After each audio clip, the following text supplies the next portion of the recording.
Rovers' latest link is a Welsh international, that's right, hoping to add some more spice to our midfield, that's right. But who am I talking about? Well, I'll tell you next.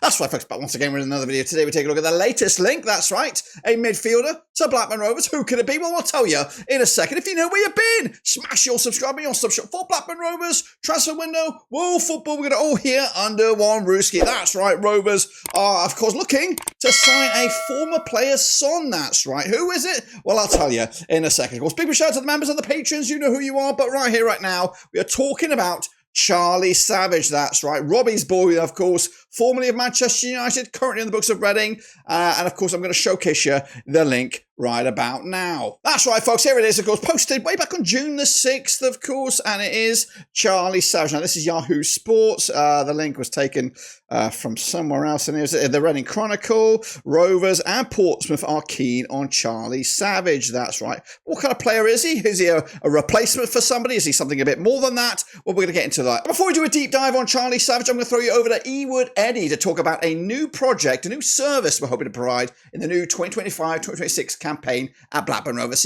Over to you, Eddie. Ewood Eddie here with some news on our brand new scheme we're looking to implement in the 2025-2026 campaign. What is it? Well, it's affordable away day travel. That's right, us at Blackburn Rovers hope to implement this brand new scheme for each and every one of the away days taking place in the upcoming campaign. Right now, we're just in the planning stages and we want to know if you are interested in away day travel for the upcoming season. Now, what I need you to do now is, of course, go to this link on the screen right about now. It's a QR code, or maybe drop down in the old description to follow the URL and fill out your name and, of course, maybe some contact information that we can reach out to you when we are 100% committed. Just a reminder that this is just the planning stage of this service. Nothing is 100% as of yet. But the more numbers and the names that we get down in the next few weeks, then, of course, then we'll have the ability to make this happen for you guys. Again, looking at what's available at the moment, this does look like an affordable option if we can get the support from you guys. And again, it's just a fantastic way for you to support the channel in another way. Back to you, Dirk, in the studio. Thank you very much, Eddie. That's right. Here is Charlie Savage, of course, the name that's linked with Rovers at the moment into midfield. But what kind of player is he? Well, this is, of course, what we're looking at. He is, of course, 22 years of age. He's left-footed, maybe in the mould of maybe an Adam Wharton, perhaps. To add a bit of variety in that midfield. It would provide something a little bit different, more of a forward-thinking player, but where would he fit in a Rovers 11? Would that mean the third man in a trio with Travis and Tronstad, or will it be a completely changing of format? Maybe have one defensive midfielder and one more progressive forward-thinking midfielder. Well, here he is. He's played 45 times last season for League One for Reading, chipping in with 5 goals and 9 assists. He was in the starting 11 87% of the time to a team that just missed out on the playoffs last campaign. These are his attributes, pretty much all above 50. Tackling could do with a bit of a bite, but of course that's where Travis or Tronstad comes in. Again, like I said, he can play in that defensive midfield slot, but he does play more often than not further forward. So take a closer look at him. His numbers then, over the 45 games he played, chipping in with 5 goals. That's a goal every 700 minutes. And he scored those goals courtesy of his left peg. That's right. No penalties, no headers, no nothing. 9 assists for him, picking up 80% success rate with his passes. That's across the board there. 89% in his own half, 65% in the opposition half.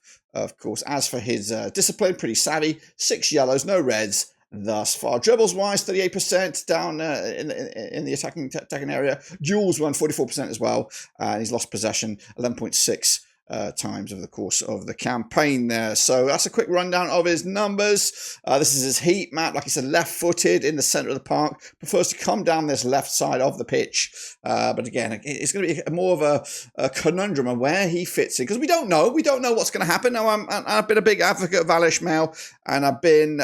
We saw the end of the season with just getting through the games. But we honestly, I don't think we actually saw Big Val's style of play. So I think we're going to get to see that. He's going to build his team, build his squad, and there might be a few tears in the dressing room, and of course tears in the stands, where we might lose key players or players that we've become affectionate with, fond with over the past few seasons. We probably have to sacrifice, cut off our nose to spite our face, sort of thing. Get rid of, we may see that. We may see a Callum Britton, Harry Pickering, a Travis, all of them, they all might go to implement this Big Val style of play. We've got to get his players in. He's got to sign off at it.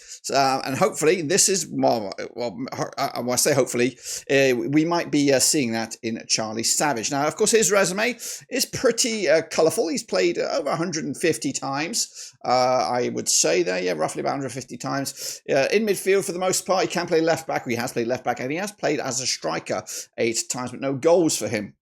Formerly in the books of Manchester United, he has actually played for Manchester United one time, and of course throughout the academy as well, 18 time for the under 18s and under 21s.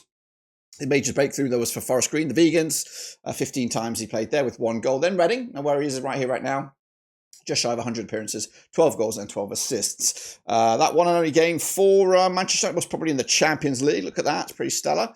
But again, has played as high as only League One level on a regular basis. He's also broken through into the Welsh team, so you could say favouritism is out of the way now. Maybe brought in on merit. Played twice now. With the debut back in 2023. Now, he is a defensive midfielder, but I have compared him in this situation alongside Lewis Travis. Why have I done that? Well, there is a lot of heat right now, a lot of speculation that Travis is under the spotlight of some clubs. Wrexham being one, Sheffield United being another. I think Ipswich might even be coming back in it. So there's a lot of talk that Travis could be on his way out. I don't know why.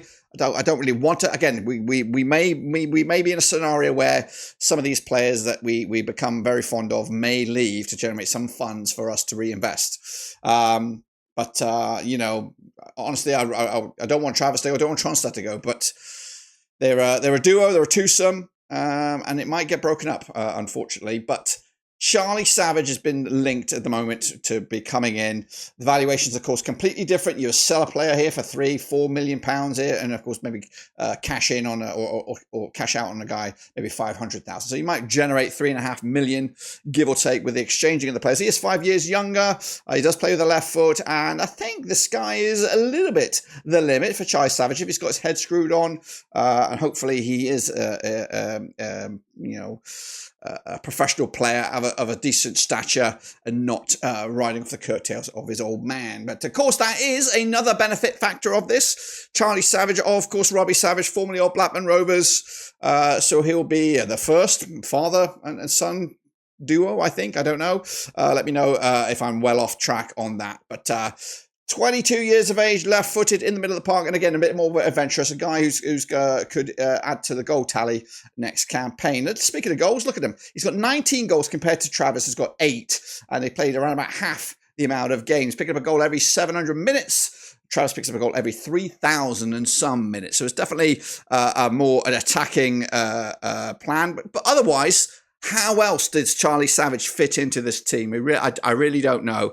And again, we didn't really see the Big Val football last season.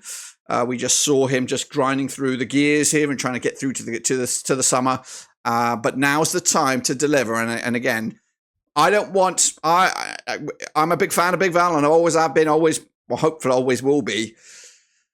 I don't want him to play against his style. I want to see us full kill. I don't want us to half foot this or half job this. And if it does mean that we have to sell one of a key player to make it happen, then I'm all about it. It might come and bite us in the ass, but realistically, how do you make progression if you don't gamble? You got to risk it for a biscuit a little bit, especially in these days when we're in a division so competitive with a lot of money knocking around at the top end. We don't have that money. We have to think outside the box and be a little bit, as Rudy, and I know his name is a little bit muddy right now. We don't really want to talk about Rudy, but get a little bit creative in the transfer market. And of course, we could sell our captain. We could sell a Tronstad. I think Tronstad might have a little bit more left in the tank to stick around for at least another season. Travis, though,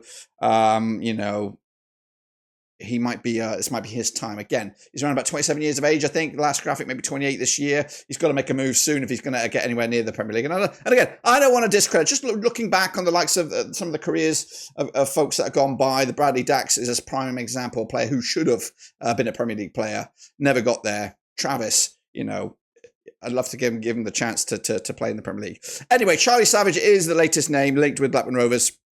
And of course, with those stats, he would be pretty an adventurous player to be joining the clubs. I'm on the fence on this one. I want to see what you guys think. Let me know your thoughts and opinions down below. And of course, before we bounce out of here, I got to hand you back to Eddie with a social media campaign that we're talking about right here, right now on the channel and on Twitter/X. So back to you, Eddie. Wrap it up. Hey, with Eddie back once again, but this time I don't want your money. No, I want your name, your voice, your Rovers memories. That's right. We started a social media project over on Twitter or X, whatever you want to call it, showcasing 150 Blackburn Rovers memories. I've asked fans from around the globe to drop their Rovers memories, but of course I need more of them. That's right. 150 is a big number and we need some more, and that's where you come in. That's right. Whether it's the best player, best goal, best shirt, best moment in regards to Blackburn Rovers, I want to hear about it. So if you want to do that, again, follow that link. There is also one down in the description and drop it in there. Of course, that memory will be featured over on Twitter on a day of its own, and then of course together in a master video when we drop it on November the 5th to celebrate Blackburn Rovers 150th anniversary. So please do me a favour and drop your Rovers memory. But anyway, once again, back to Dirk to wrap up the show. Appreciate that, Eddie. That's right. We are doing a 150 memories on Twitter and again here on YouTube. So please follow those rules there and get your memory in. I'd love to hear your Blackburn Rovers memory of the past. But anyway, until then, subscribe, smash the like, catch you later. Until then, we're done.